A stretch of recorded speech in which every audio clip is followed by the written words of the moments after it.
ಆತ್ಮೀಯ ಬಂಧುಗಳೇ, ಮಹಾಭಾರತ ಉದ್ಯೋಗ ಪರ್ವ ವಿದುರ ನೀತಿ ಇದರಿಂದ 7ನೇ ಅಧ್ಯಾಯವನ್ನ ತಿಳ್ಕೊಳ್ತಾ ಇದ್ವಿ. ಓದ ಭಾಗದಲ್ಲಿ ವಿದುರರು ಹೇಳ್ತಾರೆ, ಯಾರು ಬುದ್ಧಿವಂತರಾಗಿರ್ತಾರೋ ಅಂಥವ್ರು ಹೇಳುವಂತ ಮಾತುಗಳನ್ನ ಕೇಳಿಸ್ಕೊಳ್ತಾ ಇಲ್ಲ ಅನ್ನೋನ ಹತ್ರ ಏನ್ ಮಾತಾಡಿದ್ರು ಕೂಡ ಅದು ನಷ್ಟನೇ. ಮತ್ತೆ ಅಜಿತೇಂದ್ರಿಯನಾಗಿರುವಂತ ಮನುಷ್ಯ ಶಾಸ್ತ್ರಜ್ಞಾನವನ್ನ ತಿಳ್ಕೊಳ್ಳೋದು ವೇಷ್ಟೇ, ಬೂದಿಯಲ್ಲಿ ಮಾಡಿದಂತ ಹವನ ಕೂಡ ನಷ್ಟನೇ ಅಂತಂದ್ಬಿಟ್ಟು ತಿಳ್ಕೊಂಡ್ವಿ. ಈಗ ಮುಂದುವರೆದು ಹೇಳ್ತಾರೆ, ಬುದ್ಧಿವಂತ ಪುರುಷ ಬುದ್ಧಿಯಿಂದ ಅವಲೋಕಿಸಿ, ಅಂದ್ರೆ ಟೆಸ್ಟ್ ಮಾಡ್ತಾನ ಅವನು. ಫಸ್ಟ್ ಬುದ್ಧಿವಂತ ಪುರುಷನಿಗೆ ಬುದ್ಧಿ ಇರುತ್ತಲ್ವಾ, ಅದಕ್ಕೋಸ್ಕರ ಅವನೇನ್ ಮಾಡ್ತಾನೆ, ಅದನ್ನ ಟೆಸ್ಟ್ ಮಾಡ್ತಾನೆ. ಮತ್ತೆ ತನ್ನ ಅನುಭವದಿಂದ ಮತ್ತೆ ಅವರ ಯೋಗ್ಯತೆಗೆ ಅನುಸಾರವಾಗಿ ಅವನು ನಿಶ್ಚಯ ಮಾಡಬೇಕು. ಅಂದ್ರೆ ತಕ್ಷಣಕ್ಕೇನೋ ಒಂದು ಡಿಸಿಷನ್ ತಗೊಳ್ಳೋದಲ್ಲ, ಅನುಭವನೂ ಇರುತ್ತೆ, ಬುದ್ಧಿನೂ ಇರುತ್ತೆ, ಅದಕ್ಕೆ ತಕ್ಕಂಗೆ ಅವನು ನಿಶ್ಚಯವನ್ನ ಮಾಡಬೇಕು. ಆಮೇಲೆ ಬೇರೆಯವರಿಂದ ಕೇಳಿ ಮತ್ತೆ ಸ್ವತಃ ನೋಡಿ ಸರಿಯಾಗಿ ಅವನು ವಿಚಾರ ಮಾಡಿ ವಿದ್ವಾಂಸರ ಜೊತೆನೆ ಅವನು ಮಿತ್ರತ್ವವನ್ನ ಮಾಡ್ಕೋಬೇಕು. ವಿನಯ ಭಾವನೆ ಇದೆಯಲ್ಲ, ಅದು ಅಪಯಶಸ್ಸನ್ನ ನಾಶ ಮಾಡುತ್ತೆ. ಅಂದ್ರೆ ನಮ್ಮಲ್ಲಿರುವಂತ ವಿನಯ ಅನ್ನುವಂತ ಭಾವ ಇರುತ್ತಲ್ಲ, ಅದು ಅಪಯಶಸ್ಸು, ಅದನ್ನ ನಾಶ ಮಾಡುತ್ತೆ. ಪರಾಕ್ರಮ ಅನ್ನೋದು ಅನರ್ಥವನ್ನ ದೂರ ಮಾಡುತ್ತೆ.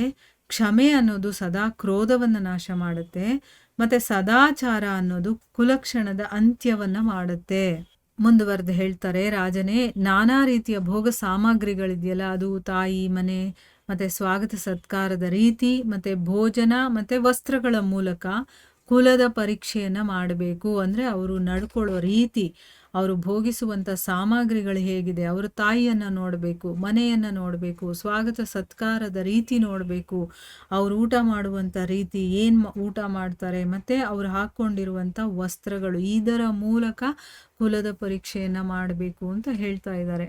ಆಮೇಲೆ ದೇಹಾಭಿಮಾನದಿಂದ ರಹಿತನಾಗಿರುವಂತ ಮನುಷ್ಯನ ಹತ್ರ ಕೂಡ ನ್ಯಾಯಯುಕ್ತವಾದಂತಹ ಪದಾರ್ಥವು ಸ್ವತಃ ಉಪಸ್ಥಿತವಾಗಿದ್ರೆ ಅದನ್ನ ಅವನು ವಿರೋಧ ಮಾಡೋದಿಲ್ಲ. ಅಂದ್ರೆ ಏನು, ಈಗ ದೇಹಾಭಿಮಾನ ಇರೋದಿಲ್ಲ ಅವನಿಗೆ, ನಾನು ನಂದು ಅನ್ನೋದು. ಆದ್ರೆ ಅವನಿಗೆ ನ್ಯಾಯಯುಕ್ತವಾಗಿ ಏನೋ ಒಂದು ಪದಾರ್ಥ ಸಿಕ್ಕಿದ್ರೆ ಅದನ್ನ ಅವನು ವಿರೋಧ ಮಾಡೋದಿಲ್ಲ. ಅಂತಂದ್ಮೇಲೆ ಕಾಮಾಸಕ್ತನಾಗಿರುವಂತ ಮನುಷ್ಯನ ಬಗ್ಗೆ ಹೇಳೋದೇನಿದೆ, ಅವನೇನಾದ್ರೂ ಬಿಡ್ತಾನ ಅದನ್ನ? ಇಲ್ಲ. ಯಾರು ವಿದ್ವಾಂಸರ ಸೇವೆಯಲ್ಲಿ ಇರ್ತಾರೋ, ಮತ್ತೆ ವೈದ್ಯ, ಧಾರ್ಮಿಕ, ಮತ್ತೆ ನೋಡೋದಕ್ಕೆ ಸುಂದರವಾಗಿರ್ತಾನೋ, ಮಿತ್ರರಿರುವಂಥವನು, ಅಂದ್ರೆ ಅವನಿಗೆ ಫ್ರೆಂಡ್ಸ್ ಇರ್ತಾರೆ ಅಂತ.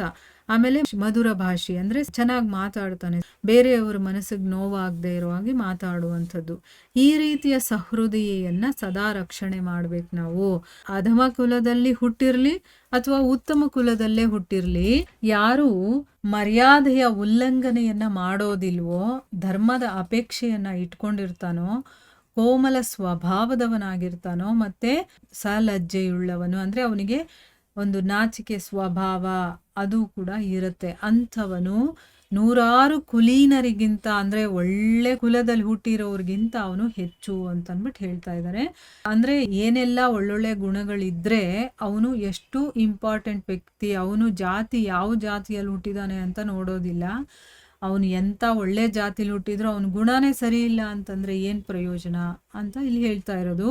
ಯಾವ ಇಬ್ಬರು ವ್ಯಕ್ತಿಗಳ ಚಿತ್ತದೊಡನೆ, ಅಂದ್ರೆ ಇಬ್ರು ಒಂದೇ ತರ ಯೋಚನೆ ಮಾಡ್ತಾರೆ, ಅಥವಾ ನಾನು ಏನು ಯೋಚನೆ ಮಾಡ್ತೀನೋ ಅವನು ಅದೇ ತರ ಯೋಚನೆ ಮಾಡೋದು, ಅಥವಾ ಗುಪ್ತ ರಹಸ್ಯದ ಜೊತೆ ಗುಪ್ತ ರಹಸ್ಯ ಮತ್ತೆ ಬುದ್ಧಿಯಿಂದ ಬುದ್ಧಿ ಸೇರುತ್ತೋ, ಅಂದ್ರೆ ಇಬ್ಬರ ಥಾಟ್ ಆಗಿರ್ಬೋದು, ಅವ್ರು ಯೋಚನೆ ಮಾಡುವಂತ ವಿಧಾನ ಆಗಿರ್ಬೋದು, ಅವರು ನಡ್ಕೊಳ್ಳೋ ರೀತಿ ಆಗಿರ್ಬೋದು, ಎಲ್ಲ ಒಂದಕ್ಕೊಂದು ಸೇರುತ್ತೋ ಅಂಥವರ ಸ್ನೇಹ ಯಾವತ್ತೂ ನಷ್ಟವಾಗೋದಿಲ್ಲ. ಅಂದ್ರೆ ಅವರು ತಮ್ಮ ಒಂದು ಫ್ರೆಂಡ್ಶಿಪ್ ಅನ್ನ ಕಡೆ ತನಕ ಅವರು ನಿಭಾಯಿಸ್ತಾರೆ ಅಂತ ಅರ್ಥ.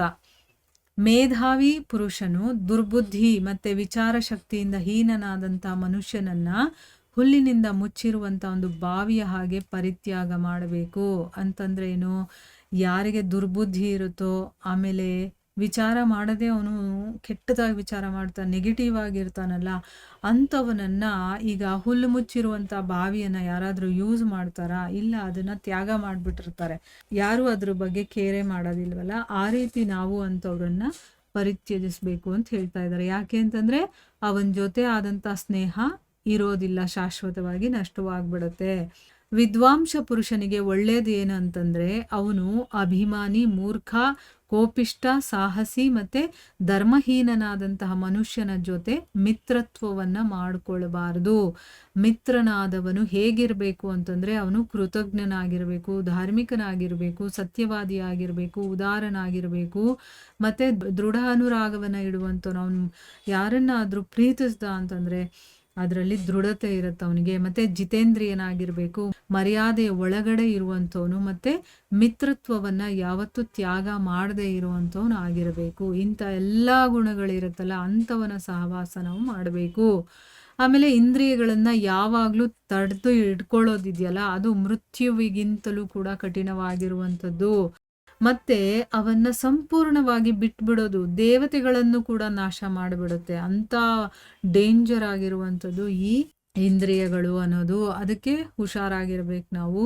ಆಮೇಲೆ ಸಂಪೂರ್ಣ ಪ್ರಾಣಿಗಳ ಬಗ್ಗೆ ಕೋಮಲ ಭಾವನೆ ಇರುವಂಥವನು, ಗುಣಗಳಲ್ಲಿ ದೋಷ ನೋಡದೇ ಇರುವಂಥವನು, ಆಮೇಲೆ ಕ್ಷಮೆ, ಧೈರ್ಯ ಮತ್ತೆ ಮಿತ್ರರ ಅಪಮಾನವನ್ನು ಮಾಡದೇ ಇರುವಂಥವನು. ಈ ಎಲ್ಲಾ ಗುಣಗಳು ಆಯಸ್ಸನ್ನ ಹೆಚ್ಚಿಸುವಂಥದ್ದು ಅಂತಂದ್ಬಿಟ್ಟು ವಿದ್ವಾಂಸರು ಹೇಳ್ತಾರೆ ಅಂತ ಇಲ್ಲಿ ಹೇಳ್ತಾ ಇದ್ದಾನೆ. ಅಂದ್ರೆ ಈ ಗುಣಗಳನ್ನ ನಾವು ನಮ್ಮಲ್ಲಿ ತರಿಸ್ಕೋಬೇಕು.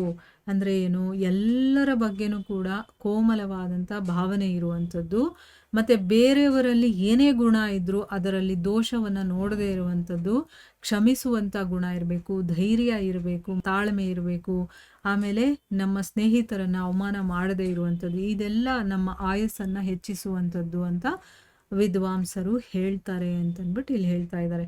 ನೋಡಿ ಎಷ್ಟು ಗುಣಗಳು ಹೇಳ್ತಾ ಇದ್ದಾರೆ. ಇದರಲ್ಲಿ ನಮಗೆ ಏನೇನು ಗುಣಗಳಿದೆ ಅಂತ ಒಂದು ಸರಿ ನೋಡ್ಕೋಬೇಕು. ನಮ್ಮಲ್ಲಿ ನಿಜವಾಗ್ಲೂ ಒಂದೋ ಎರಡೂ ಕೂಡ ಇರೋದಿಲ್ಲ, ಇದ್ರೂ ಕೂಡ ಸ್ವಲ್ಪ ಮಟ್ಟಿಗಿರ್ಬೋದು. ಆದರೆ ಕೆಲವರ ಬಗ್ಗೆ ನಾವು ರಿಯಾಕ್ಷನನ್ನು ತೋರಿಸ್ತೀವಿ. ಈ ಥರ ಕೆಟ್ಟ ಗುಣಗಳು ನಮ್ಮಲ್ಲಿದೆ. ಬೇರೆಯವ್ರ ಗುಣ ನೋಡಿದ ತಕ್ಷಣ ಅವ್ರ ಬಗ್ಗೆ ಇಲ್ಲದೆ ಇರೋದೆಲ್ಲ ಹೇಳ್ತಾ ಇರೋದು. ಅವ್ರು ಹಾಗಿರ್ತಾರೋ ಇಲ್ವೋ, ಆದರೆ ನಾವು ಅದನ್ನು ಹೇಳ್ತೀವಿ. ಈ ರೀತಿ ಬೇಕಾದಷ್ಟು ನೆಗೆಟಿವ್ ಗುಣಗಳು ನಮ್ಮಲ್ಲಿದೆ. ಅದನ್ನೆಲ್ಲ ಸರಿ ಮಾಡ್ಕೋಬೇಕು ಅಂತಾನೆ ಈ ಧರ್ಮ ಗ್ರಂಥಗಳಿರೋದು. ಆದಷ್ಟು ಮಟ್ಟಿಗೆ ನಾವು ಅದನ್ನ ಸರಿ ಮಾಡ್ಕೊಳ್ಳೋ ಪ್ರಯತ್ನ ಮಾಡೋಣ ಅಂತ ಹೇಳ್ತಾ ಇಲ್ಲಿಗೆ ನಾವು ನಿಲ್ಲಿಸೋಣ. ಹರೇ ಕೃಷ್ಣ.